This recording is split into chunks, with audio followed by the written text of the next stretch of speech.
ஒரு பெரிய குரு இருந்தார். அவரை ஒரு பிரசங்கம் செய்ய கூப்பிட்டிருந்தாங்க. 10,000 பேர் வருவாங்கன்னு சொல்லியிருந்தாங்க. அவரை அழைச்சிட்டு வர ஒரு குதிரைக்காரன் போயிருந்தான். அன்னைக்குன்னு பார்த்து ஊர்ல பயங்கர மழை. கூட்டம் கலைந்து எல்லோரும் கலைஞ்சு போயிட்டாங்க. குரு வந்த போது அங்க யாருமே இல்ல. பேசுறதுக்காக நிறைய தயார் பண்ணிட்டு வந்த குருவுக்கோ ஏமாற்றம். இருக்கிற ஒரு குதிரைக்காரனுக்காக மட்டும் பிரசங்கம் பண்ணவும் மனசில்ல. என்னப்பா பண்ணலாம்னு கேட்டார். ஐயா, நான் குதிரைக்காரன், எனக்கு ஒன்றும் தெரியாதுங்க.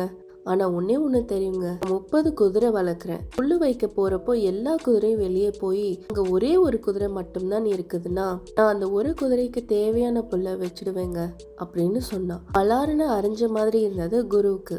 அந்த குதிரைக்காரனுக்கு ஒரு சபாஷ் போட்டுட்டு அவனுக்கு மட்டும் தன் பிரசங்கத்தை ஆரம்பிச்சார். தத்துவம், மந்திரம், பாவம், புண்ணியம், சொர்க்கம், நரகம் சரமாரியா போட்டு தாக்கி பிரமாதப்படுத்திட்டாரு குரு.